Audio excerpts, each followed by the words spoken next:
Hello and welcome. My name is John Valentine, and today we'll be talking about how you can utilize TikTok in order to market to the Gen Z audience on TikTok and use that throughout 2021 and beyond in order to build brand awareness, market your product, sell your products, and so on. So as you can see on screen, these are going to be the topics that we will be talking about today.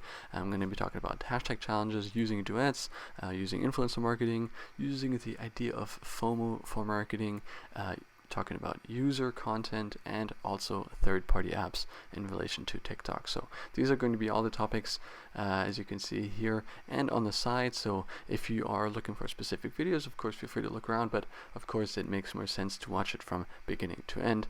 So sit back, relax, and feel free to take in all this information. Put any questions you have in the discussion section down below. Don't forget to follow the channel, and of course enjoy the video. So thank you for joining me today, and let's get right into it.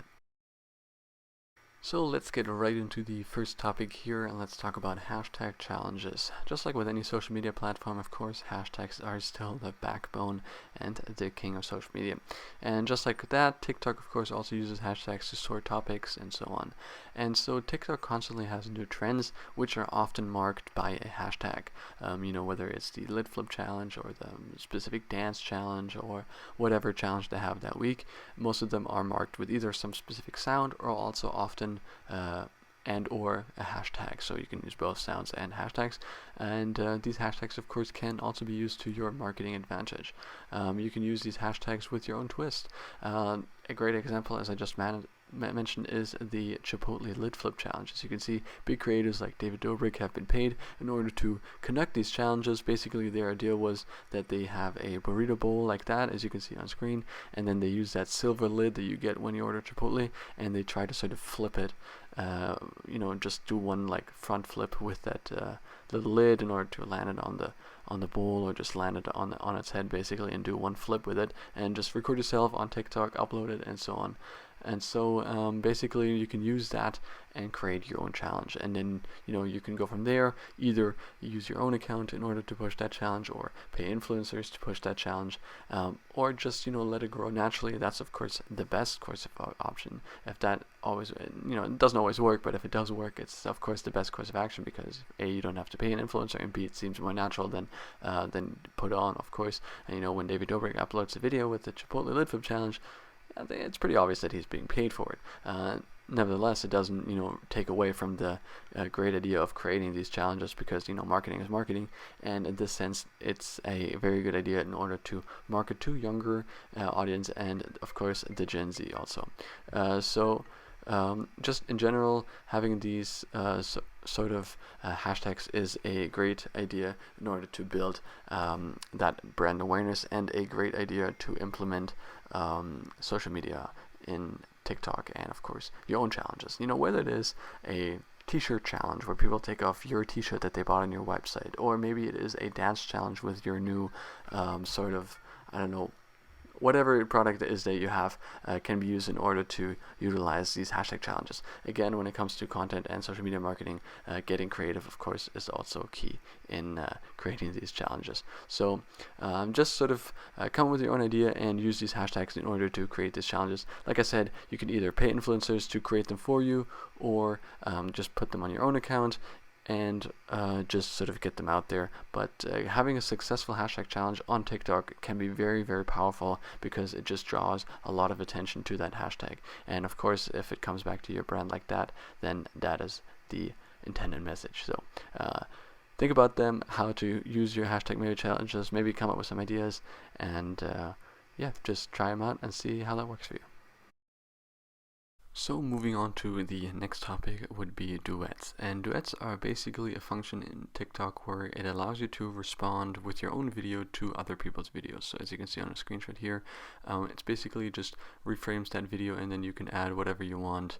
And it allows for a lot of people to get creative and do a lot of clever things that are funny, entertaining, and so on, or just basically responding to the video in their own way.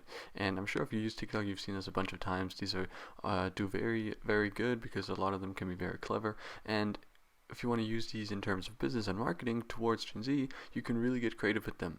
As you can see here, you can sing and dance with each other, you can respond to certain opinions, or you can respond to funny videos, you can recreate that video with your own twist, or you can sort of engage with it, where if somebody does something in the video, you can respond with a certain action, so it's like a back and forth. And some examples of that would be dancers responding to music, for example, that artists post, and a more specific example that's more sort of hone in on the marketing aspect is, for example, Gordon Ramsay responds to a lot of cooking videos. So if you Gordon Ramsay, of course, most of you probably know who that is, but he's one of the most famous chefs in the world who have TV shows and so on. And people will post cooking videos on TikTok, and he responds with his critiques, with his rating, with his funny comments, stuff that he's known for. And you can use that and these kind of duets in order to do the same thing with your brand. For example, let's say you have like I said, a wedding company, and somebody throws a beautiful wedding. You can either respond to them, you can give them some critique, you can give them some props. You're like, wow, we did this. Maybe somebody complained how they didn't like their invitations at their wedding, and then you can say, well, if you would have hired us, you can do this. Of course, maybe not in that condescending tone, but you know what I'm trying to say. You can basically just get creative with engaging with other people's and other videos, and sometimes these duets can do very well. And of course, you can also see the duets that people do within the sound and within TikTok, so that can also give you another boost in popularity, because people might just look at your video because you responded to a popular creator or popular brand or whatever it is. And people will automatically just sort of look at your video just based off the other following. So it's a very clever idea that you can use in order to just gain more attention and gain that awareness. As always, you just have to get creative with it, but I think if you have some great videos that you can see, especially if they somehow interact within your niche, like I said, with weddings, for example, then you can definitely utilize that in order to create some engaging videos and, of course, grow your awareness, marketing, brand, product, whatever it is that you want to do, and market to the lower and younger audience on TikTok, as that's basically what is on TikTok. So marketing towards the Gen Z with this kind of advertising. And moving on to the next topic, of course, we can't talk about digital marketing, social media marketing without directly talking about influencer marketing. And influencer marketing, as always, most of you probably know at this point, is basically paying influencers to promote your product in all sorts of ways. And what you want to do with TikTok, of course, because TikTok is still a relatively new platform compared to Facebook, Instagram, YouTube, and so on, TikTok is still a relatively new platform. The pricing is still a bit more uncertain as it is compared to, like I said, Instagram or YouTube. And what you want to do when it comes to influence marketing, of course, is think about your brand, think of your message, and then get the right influencers in order to push that message and push your product. And one of the best strategies you can also do is let the influencer be themselves. Now, if you scroll through TikTok, and if you have specific products in mind, of course, the bigger, the more likely there is going to be videos. If you have a toothpaste brand or a suit brand or pancake mix, whatever it is, then you can definitely find something on TikTok, and you can look at some of the examples there, how these influencers incorporate them into their videos. Because in YouTube, a lot of times, I'm sure you've seen this too, on videos, they just have sort of pre-rolls, mid-rolls or whatever, where people say, and this video is sponsored by Raid Shadow Legends or whatever it is, And in TikTok, a lot of the times they don't have time for that, because these videos are 5 to 10 seconds long, sometimes maybe 15 seconds. And therefore, they are way more integrated. And so this gives, of course, the influencer also more space to just be creative on their own. And most of the times, these videos do way better anyways, rather than just being like, hey guys, this is a video, check out this brand. That would not do very well on TikTok, because people like to be entertained, people want to see these funny videos. And so doing direct influencer marketing with these TikTok creators allows you to get some more influencer marketing on the cheap, because generally TikTok is way cheaper compared to YouTube or Instagram, especially compared to the number of following, and B, it just allows for more native and natural advertising. Like I said, because they don't have that much time, they have to find some way to naturally integrate the product without specifically saying this video is sponsored by or whatever it is, So you can really use that and use rising influencers and many influencers with a big following, because you can use that in order to pay them, and these TikToks, like I said, are not as expensive as a YouTube. For example, a TikTok with 1 million views is going to cost way less than a sponsored video on YouTube with 1 million views, because the amount of views are of course not as fruitful as well, but also it is more natural. So TikTok is a great great marketing opportunity in order to build brand awareness rather than drives direct sales.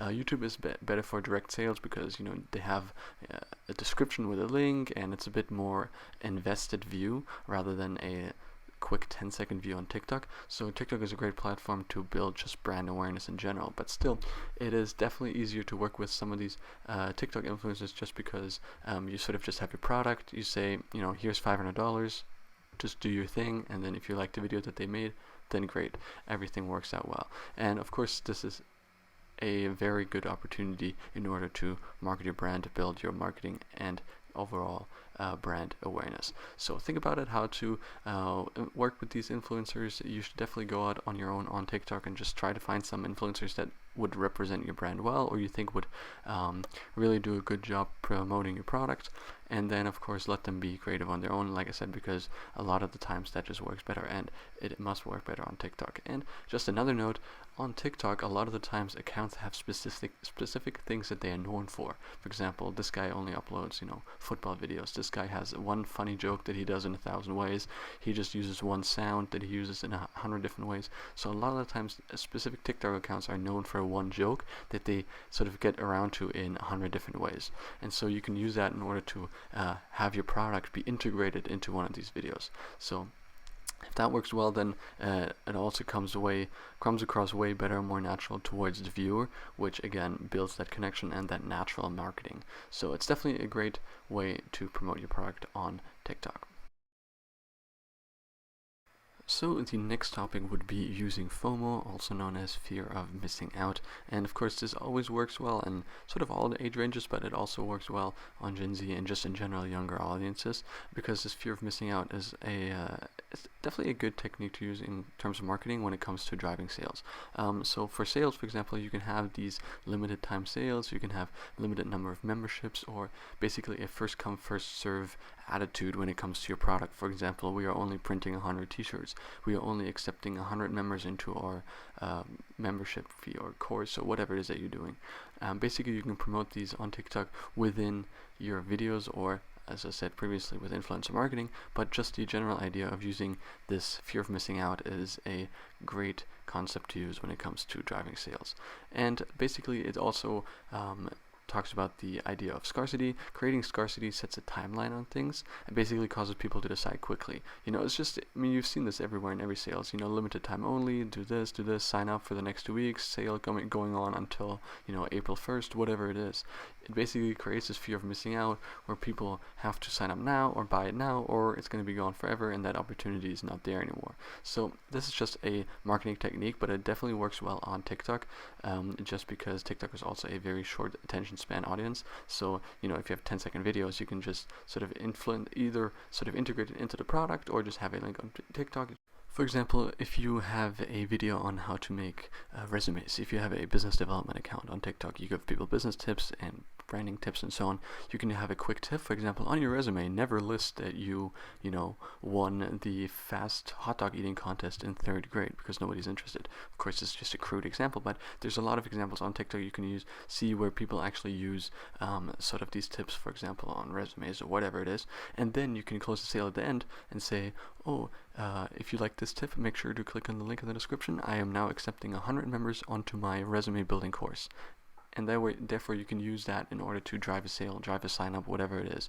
Or you can say, my newsletter is free right now for the next 30 days, otherwise it costs $2.99. Or my course on creating resumes costs $100, right now it costs $50. Whatever it is that you're selling, you can use that in order to drive sales and create content at the same time. But what you want to do on TikTok especially is create value first and then have a sort of hook at the end where you can say the thing like, if you like this video, do this, or if you like this tip and want to hear more, join my course, sign up for my newsletter, buy my product, whatever it is, of course, more eloquently. But that's basically the basic idea behind it. Like I said, on resumes, you never want to list this and this.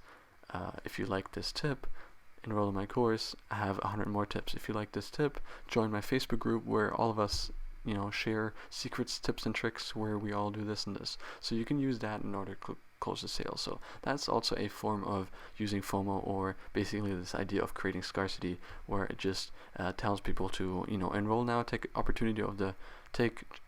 the opportunity now, or you're going to miss out basically. And it's a great marketing tool. So the next topic on creating content and marketing towards Gen Z on TikTok and just utilizing TikTok for your business is basically user content. Now, user content is similar to the hashtag challenges, but it also encompasses everything. So basically, user content means that you create content from other users, or basically other users create content for you that you can use on your page, or you can use on your business and within your business to do whatever. So basically what you can do is create challenges. Like I said, on the hashtag challenges, you can create specific sounds on TikTok that uses that sound. It's also a form of a challenge. Or you can actually just create full-on trends. Of course, these are all harder to do because hashtag challenges or just trends in general mostly appear more natural, or someone does it and then it just sort of takes off from there. And if it looks like it's a corporate entity behind it, of course it won't take off as easily unless you have a big sort of influence from influencers or other people that you will pay with, work with, whatever it is. But of course, if you get creative, you can create these specific challenges and trends in order to take off on TikTok, and then it will come back to you. You can encourage others to post this content with doing these challenges. For example, you can offer prizes, shoutouts, or even post just user videos for paid content like influencer marketing. Prizes, for example, would be great.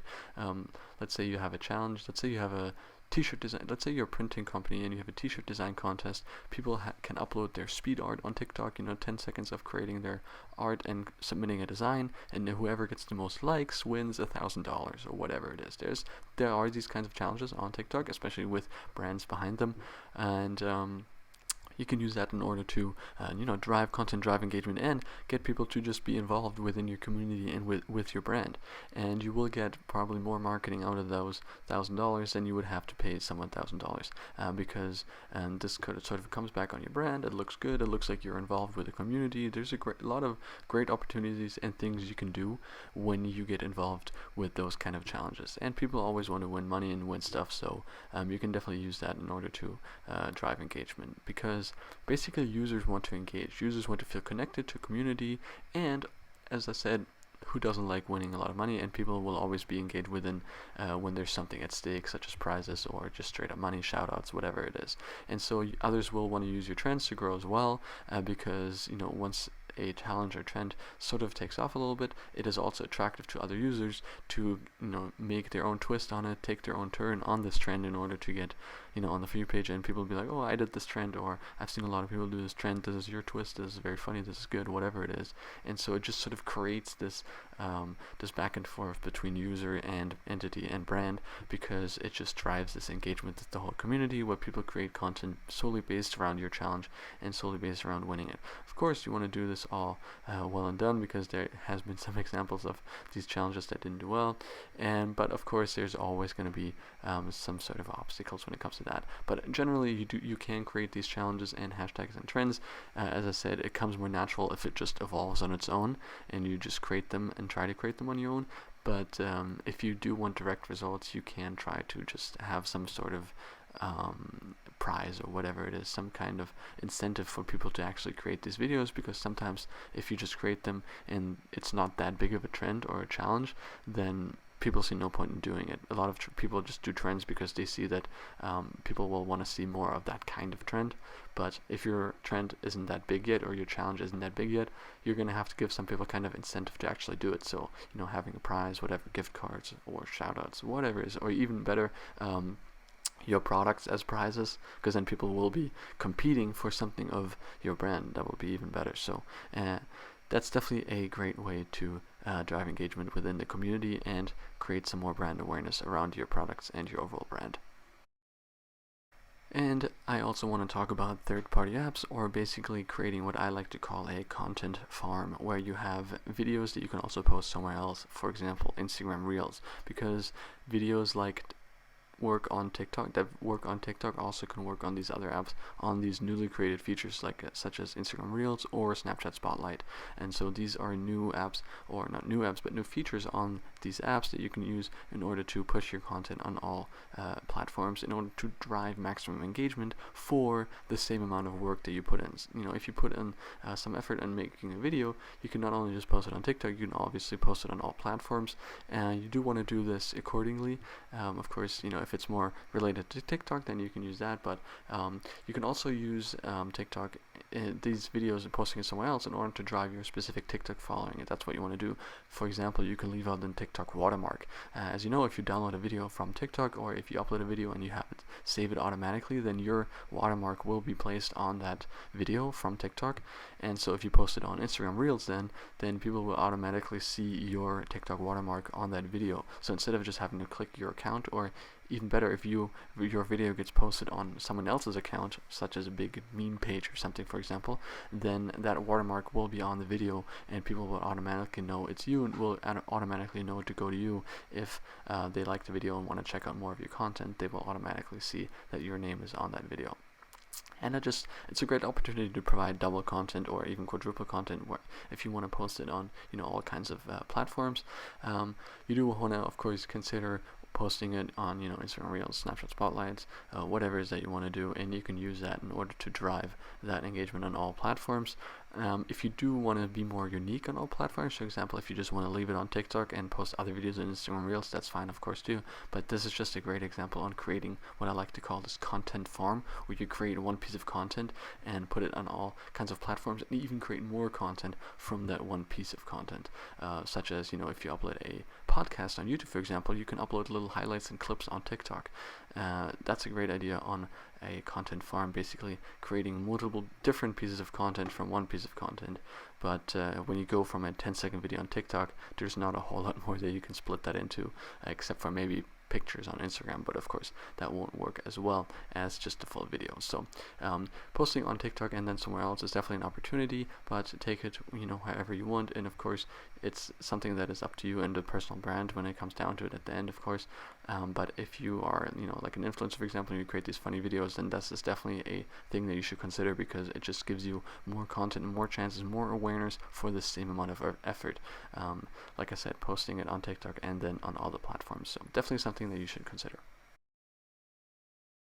So that's basically going to be it for this course on marketing on TikTok for the Gen Z audience. I hope you enjoyed it and I hope you learned a lot. Feel free to skip around back and watch certain parts of the video if there's something you want to rewatch. If you have any questions, make sure to put them in the discussion below.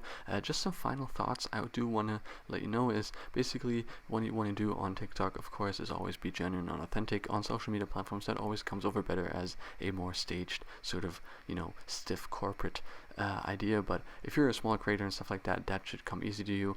Less is more. Don't overthink sometimes. Creating more content, as I often say, is better than creating one piece of great content just because you have more chance of it going. And sometimes you think something is good and other people don't like it, and sometimes you think videos that you create are not going to be that great, and then suddenly they go viral. So you never know on social media. And of course on TikTok you also want to engage with the viewers, answer comments, like comments, and so on, and create these hashtag challenges to drive engagement, do duets, and of course engage in influencer marketing is always a great idea if you have the budget for it. Influencer marketing is definitely the backbone of social media and social media brand awareness, basically. And also, again, using FOMO, the fear of missing out, creating a scarcity mentality, and creating limited timelines where people have to engage in that opportunity or it's going to be gone. And also creating user content where you drive hashtag challenges, trends, and so on, or offer prizes in order to create content with your brand, with your products, whatever it is. And last but not least, of course, also utilizing the third-party apps to create a content farm, such as uploading your TikTok videos on Instagram Reels, Snapchat Spotlight, and so on. So using all of these, of course, is definitely a great plan in order to grow your TikTok, build your brand awareness, and just in general market towards the TikTok crowd and the Gen Z crowd. And it's definitely going to be a good idea if you utilize all these. So again, if you have any questions, make sure to leave them in the discussion below, and make sure to check out my YouTube channel, John Valentine. I upload these kind of videos and more videos, but other than that, also make sure to follow my Skillshare channel, because in 2021 I'm uploading one video a week, and to do with all digital marketing, Facebook, Instagram, TikTok, cold emails, building influencer marketing, and so on. I'm getting out one video a week, guaranteed, so make sure to follow, stay tuned, and catch all the valuable information that I'll be giving out. So thank you so much for joining me today, and I hope you enjoyed your stay, and of course see you in the next video. Goodbye.